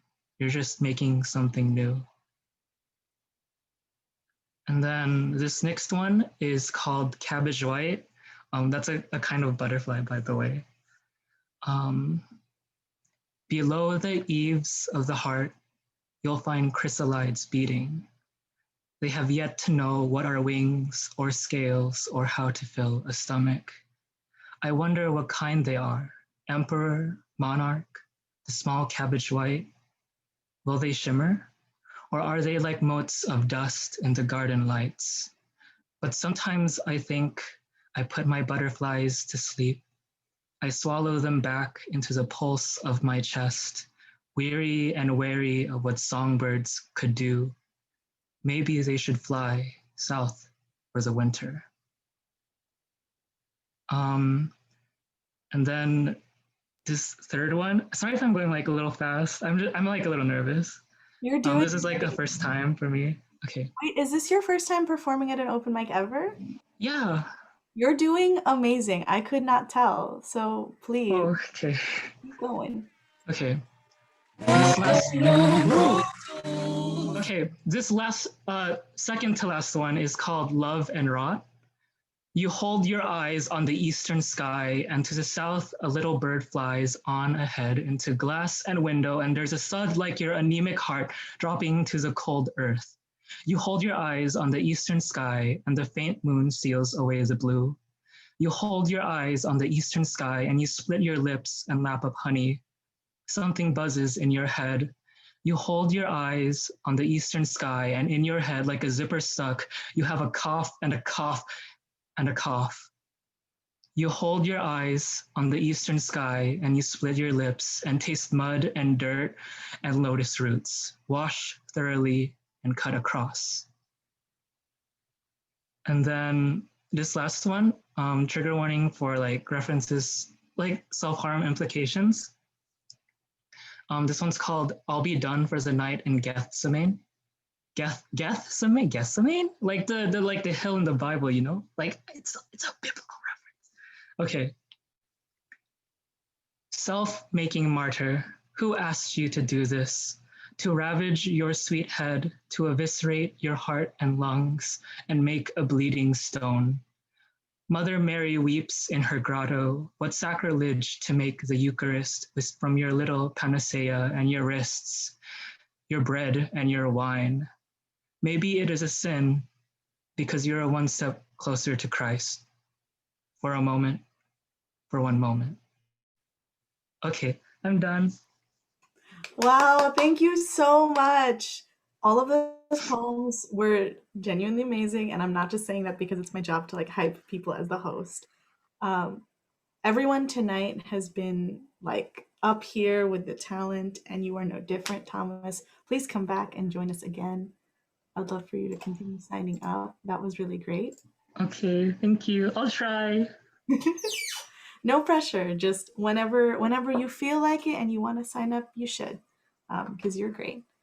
So to close us out for the night, this man is an educator, a DJ, a musician, an MC, an activist, an organizer. What can't Elgin do is the question that one must ask themselves. He is also in charge. He also runs a really wonderful open mic that Stomping Grounds. It's Stomping Grounds. And Eldon has furnished all of our sound effects for the night on the fly. Thank you so much for doing that. And if you like his lighting and you like his vibe, you should check out Stomping Grounds. They always have the coolest features. I think last month they had Frank Juan. A couple months ago they had Ruby Ibarra. So you should be there. It's on when? Thursdays? Like every third? The usually like the third Thursday. So technically it will be next week, but I haven't done any advertising. So this is kind of awful right now. Like I feel bad. But this New Year's blues and everything. So it's wild. So I'm trying my best and everything. I wanted to open up the like a quick question to folks. And that's basically are folks feeling more like y'all need more self-care type stuff right now, or you need some more revolution type stuff, like something to push you through into the new year? So I just wanted to ask that question real quick. Oh, and I get my haircut from from Rockstar in Pilsen. You know what I mean? They hook your boy up. If you message me, I'll send you my barber's name.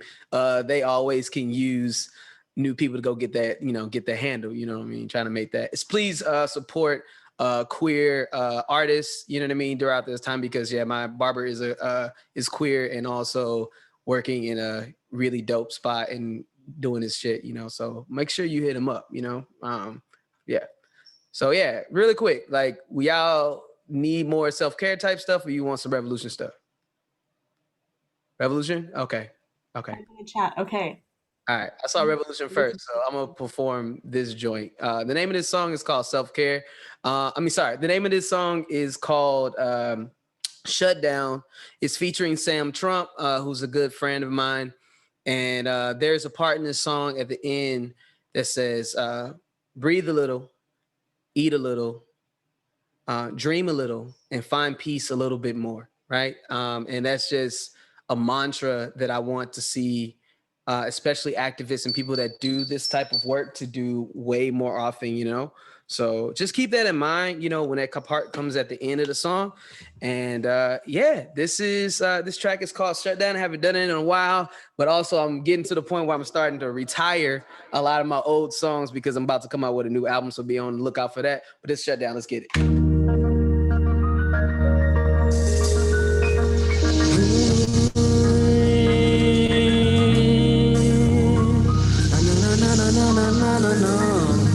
Shout out to my boy JR. Let's go. Come on. They can't shut us down. They'll try to shut you down. But no. Try to shut you down. Don't let them shut you down. No. They can't shut us down. They'll try to shut you down. But no. Try to shut you down. Hey. Don't shut you down. Yeah.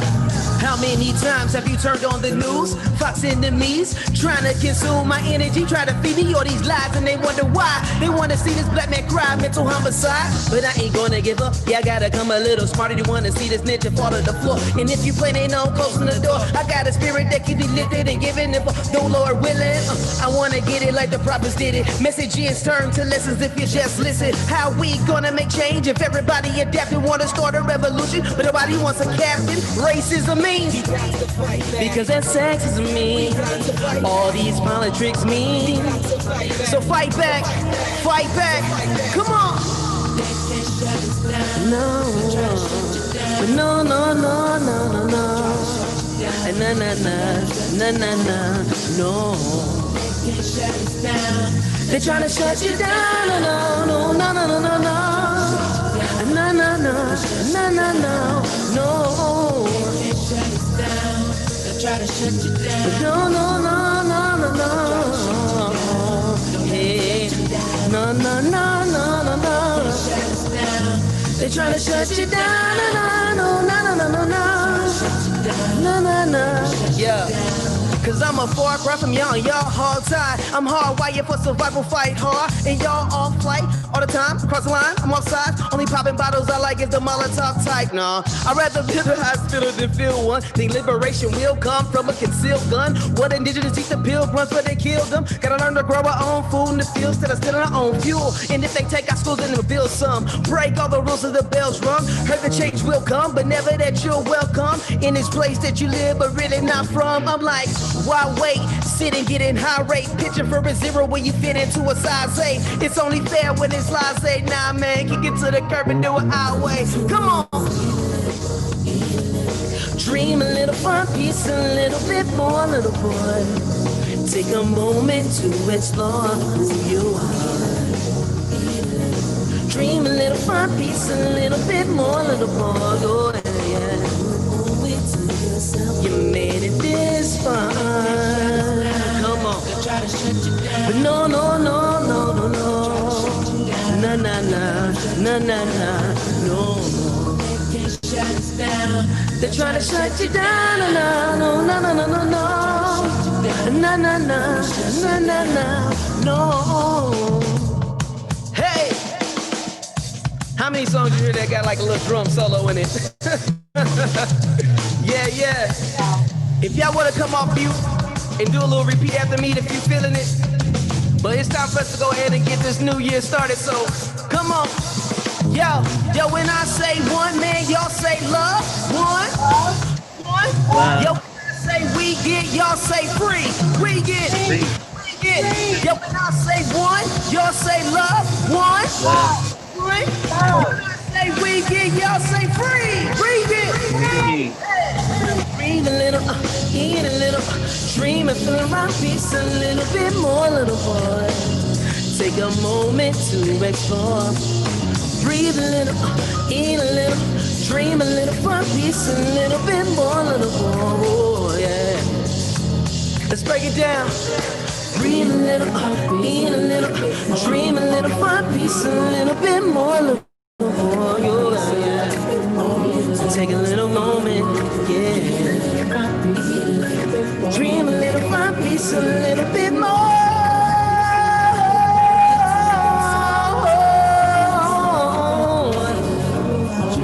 Take a little piece, a little bit more.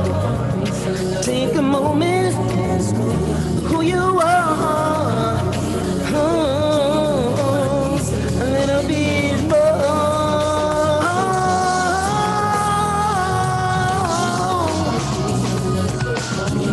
My piece, a little bit more. I wanna see my people free. No, no, no. Bit more, little boy, no, no. Breathe a little, eat a little, dream a little, one piece, a little bit more. I wanna see my people dream a little, eat a little, breathe a little, one piece, a little bit more, little boy. You owe it to yourself, you made this far. Thank you guys. Best of luck, much love to y'all. Thank you. Wow. Thank you so much, Elgin. Where so this album, when is it dropping and when? So you know, I've been having mixed feelings about dropping it so soon or during the pandemic. So if all else fails, I'm most definitely gonna have to release it no later than my birthday, which is April 4th. But if you want to go check out the old project, that, well, new to you, I always tell people old shit is new shit to you. So you can check out that album. It's called Ashe. You can find it on my website, which is just elginbokari.com. Go to the performer because I have many different like entities or whatever. So go to the performance side, and usually when you go right in there, you will immediately get to the album and whatnot. Favorite songs on there, check out Give Me Your Love. It's a really fun poppy type song, you know what I mean? You'll be dancing, doing Afrobeat all up in your house. So yeah, man, thank y'all so much. But that's the easiest way to find it. Follow me on my social media, as well as hit up the website and everything. Thank y'all for your time, man. I really appreciate it. And sometimes I really need this, you know. So same reason why I do my open mic, you know, too, because like I need people. We all need each other. So blessings to everybody. Thank you for listening. Thank you so much, Elgin. Yeah, so like Elgin said, you can find them. We dropped a bunch of links in the chat. This is your last chance to write a line in the collective poem, because I'm going to read it to close the show, as is tradition. But before that, I also want to remind you that you can donate if you have not donated yet. Thank you so much to everyone who has. Like, I can't believe, y'all are great. So at Luya Poetry on Venmo, or $Luya Poetry on Cash App. And you can, if you need the PayPal because you are not in America currently, message Sarah and she will send that to you. And a couple of things before I read this poem that I wanted to make sure all of you know. So we do our open mic every second Wednesday of the month, unless for some reason we do something else. Like, for example, in December last month, some of you came to our typhoon fundraiser for typhoon relief in the Philippines that we did in collaboration with a couple other orgs. So we did that instead of an open mic last month. So unless we're doing something special, it will always be the second Wednesday of the month. We try to give y'all enough lead time to sign up for things, but you know, sometimes we do it way in advance and sometimes we do it the week before, because trying to balance life in a pandemic / stirrings of revolution in a white supremacist failed state is kind of like a wild thing to try to do. Am I right? So please follow us also at Luya Poetry on Twitter, on Instagram, and on Facebook. But honestly, our Facebook is like just a repeat of our Instagram. And we do have a special announcement, and actually I'm gonna let Syra tell you what it is. Hello. Oh, I didn't know I was the one doing it. Hi, everybody. I was the one doing all the social medias, tweeting good lines from everyone. But yeah, we do have a special announcement. So y'all know, primarily Luya does our monthly open mic shows, but in its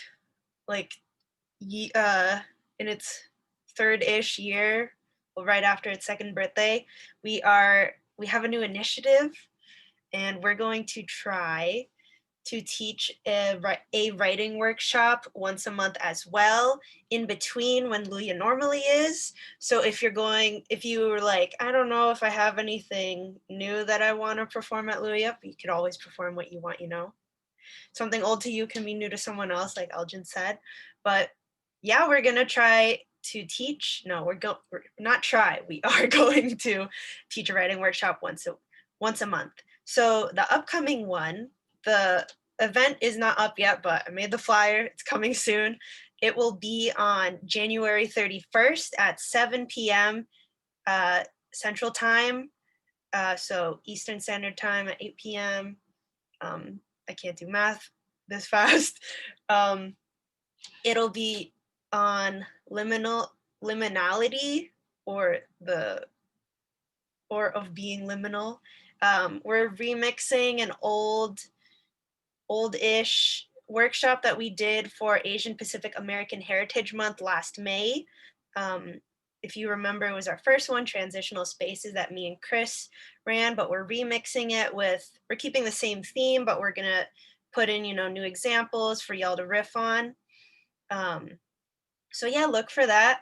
Hope y'all are excited to write with us, and hopefully we can help y'all learn your set, you know, like a writer's process, because I know that's hard for a lot of people. And we hope you enjoy our expansion of the Luya cinematic universe. I love that you said cinematic universe with 2 thumbs. Like, yeah, we, you know, we're both, so Syra is a Leo rising and I'm a Sag rising, and like we try to like embody those things when we have to do public stuff, but we also like have other fun, quirky, like Syra's a Pisces, I have an Aquarius moon, like sometimes that comes out instead during our performances. So sorry, not sorry for the chaos and weirdness that is Luya. But we're so happy that y'all are here. Luya Avengers pen game. Oh, that's a good one. But anyway, so January 31st, that will be our next, or our very first workshop in our workshop series. And then February 12th will be our next open mic, which will be Queer Lunar New Year Liminality. Do you see how our workshop theme is also the theme of our open mic? Wow, it's like we did it on purpose. And as is tradition for our Luya Queer Lunar New Year open mics, we always center queer performers night of. This is our 3rd year doing that, year of the ox. Let's go. What a time to be alive, everybody. So shout out to everyone born in the year of the ox who is here today. And that is ox, O-X, not A-U-X. Just want to, you know, clarify. All right, so let's read this poem that we wrote together. I see there are only 12 lines, so clearly not everybody wrote in it. But it's okay because this is not class and this is not graded, so it's fine. Okay, this poem is called Apoptosis. It all must start somewhere. Shout out to the person who did the caesura for the first line of the poem. It all must start somewhere, moving the way life gives us grace to, like a synapse. Is it synapse or synapse? Synapse firing when skin touches ice, run as the hair on the empty desert road until the horizon is unrecognizable. I want our bones to melt in the sunset, down into a cell armory for our descendants. Ooh, that image. Lithe bodies folding and wishing for space. You spoke of evolution our last go-around, so tell me what skin you have shed since. Oh, shit. An outpouring of starlings from your starry mouth, cosmic dust remade into our skeletons, a relapsing grave and birth, a reincarnation built into a new astronomical vessel in celestial anatomy. Wow. Excuse me? Excuse me?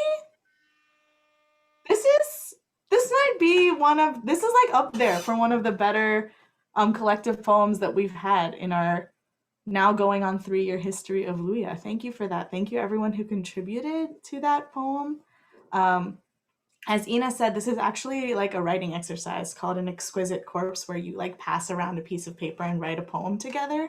It can be line by line, or it can be like verse by verse. So yeah, thank you for writing in our collective poem. Thank you to everyone who performed. Thank you to everyone who donated tonight. If you have taken any video of the night or whatever, please tag us on social media. We will repost. Thank you for being here. And have a safe night. Don't spend the rest of your night doom scrolling. And remember to hydrate. Love y'all.